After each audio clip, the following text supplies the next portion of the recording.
comics that are starting, comics that are sort of in the middle, and comics that are sort of in George Lopez's sort of shoes? What's the difference? What would you say is things that are tells on like where someone's at in comedy, or like what kind of comedian they're going to be? Like, is there things that you notice in those that make it big and those that aren't quite there yet?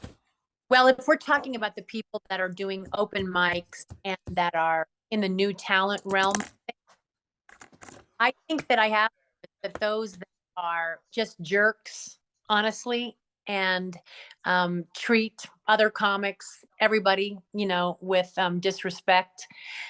I never kind of see those people move on because they probably, who knows why, but I just kind of don't see those people move on. And nobody says that you need to kiss one another's behind. No, I'm not in any way suggesting that, but I just think that basic kindness and respect is just the 101 of all of this, right? In anything that we do. And if you want to make it in comedy as a stand-up, or you want to be a refrigerator salesperson, why would you be a jerk? And if you're a jerk, you might want to start checking your own darn self. But anyway, and then I see different people that some people just have a way of working the business. They have friends that are in higher places that take them along, and there are some that don't do as much of that. I feel like, like if you, how do I remember Tony Robbins. You know who Tony Robbins is, the self-help guru? Well, years ago, again, when I was young, I used to read his books and listen to him. I was on a plane with him once, and I was on a ski slope with him once. He was taking a snowboard lesson. And I was like, oh my God, Tony Robbins, as I go down the slope. But I remember him saying, surround yourself with people who are doing what you want to do and are doing it the way that you want to do it. You don't have to recreate the wheel. And I think that many comics have done that very thing. And then there's some that haven't figured that out. That,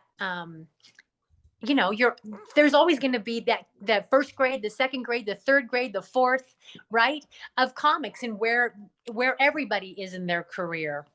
And so while you're in first grade, be looking to those second graders and those third graders to see what it is that you can learn, that you can learn from their mistakes. When we were, I don't know, several years ago, Rick Kern, a Denver comedian who'd been in the business at that point about 35 years, and I got together and we did How Comedy Works, a podcast. We did it for a year. We did 50 episodes, and we just had conversations, organic conversations with a small outline to try to impart any kind of wisdom that we had about this business, particularly in Denver, but also outside of it, to impart any kind of wisdom, any mistakes that we've seen or that we've made, or any kind of insight that we had, take it or leave it, but to try to give anybody just a step up, and that was a way that I could communicate to my Denver community of new talent people, because it's like 500 people. How could I do that? Not a year's worth of classes. So, a podcast was a way to do that. But I feel like that's what happens when, you're hanging out with other comics and you bring the other ones behind you up and you teach them, and then other people bring you up. I feel like that's the beauty of this.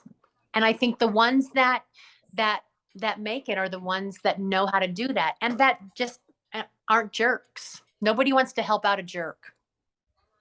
No. Yeah, it's right. Well, you're talking to the biggest, most vicious person in comedy in the UK here. Well, that's what I thought. That's what I just part a little bit of my wisdom on you. I'm kidding.